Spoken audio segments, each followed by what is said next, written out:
या भावगीतांचा हा सुंदर कार्यक्रम आणि या कार्यक्रमात सुरेश भटांची, कविवर्य सुरेश भटांची आठवण येणार नाही असं होऊच शकत नाही. मराठी काव्यविश्वात गझल या प्रकाराला एक वेगळीच प्रतिष्ठा मिळवून देणारे कवी म्हणजे कविवर्य सुरेश भट.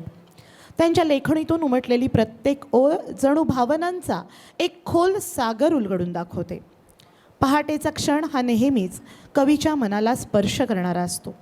रात्र संपत असते आणि दिवस अजूनही पूर्ण उगवलेला नसतो आणि त्या धुंद वातावरणात मनातल्या आठवणी जाग्या होतात.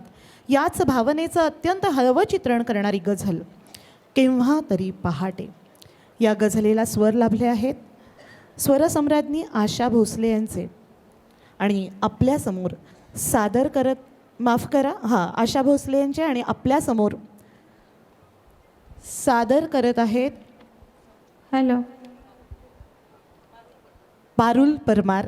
एक पारुल परमार यांच्याबद्दल सांगायची विशेष गोष्ट म्हणजे कराओकेचा जरी कार्यक्रम असला आणि सगळे हौशी कलाकार असले तरी पारुल परमार या स्वतः अलंकार झालेल्या आहेत. आणि आत्ता आपल्यासमोर कवी सुरेश भटांची रचना असलेले आणि आशा भोसले या गायिकांनी मूळ गायलेलं गाणं आपल्यासमोर घेऊन येत आहेत सौ पारुल परमार, केव्हा तरी पहाटे.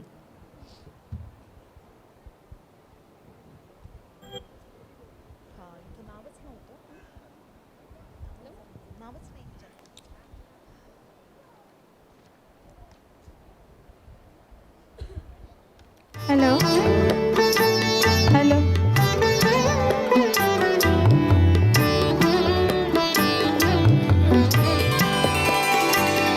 केव्हा तरी पहाटे, केव्हा तरी पहाटे, उलटून रात गेली, मिटले चुकून डोळे, मिटले चुकून डोळे, हरवून रात गेली, मिटले मिटले मिटले चुकून डोळे.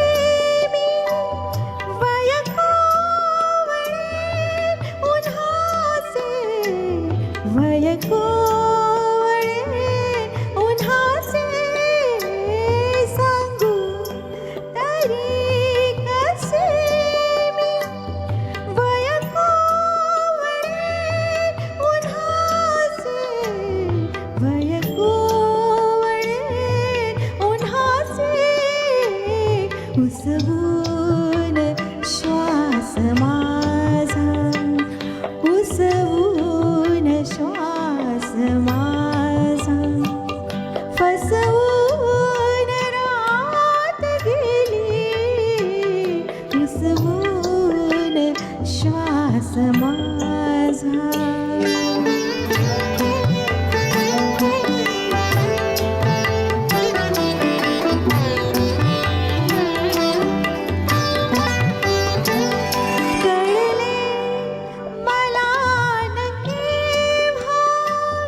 सुटली मिठी जराशी, कळले मला न केव्हा, सुटली मिठी जराशी, कळले मला न केव्हा, निसटून रात गेली, कळले कळले कळले मला न केव्हा.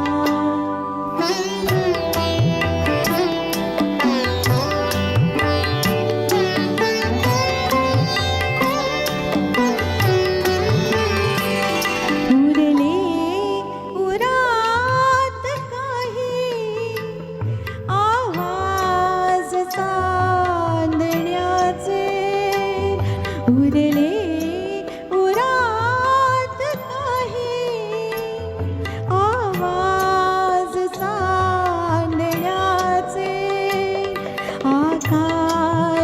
तारकांचे उचलून रात गेली आकाश तारकांचे उचलून रात गेली आकाश तारकांचे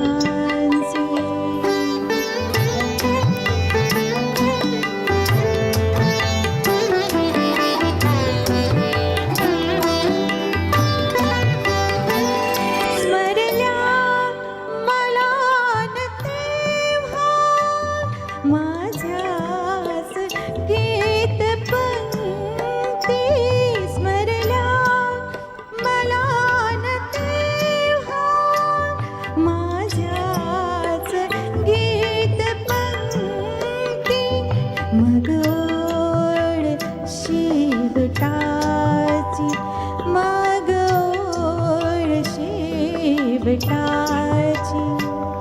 सुचवून रात गेली केव्हा तरी पहाटे उलटून रात गेली केव्हा तरी पहाटे क्या बात है. अप्रतिम पहाटेच्या वातावरणामध्ये पारुल परमार यांच्यासाठी पुन्हा एकदा छान जोरात टाळ्या होऊन जाऊ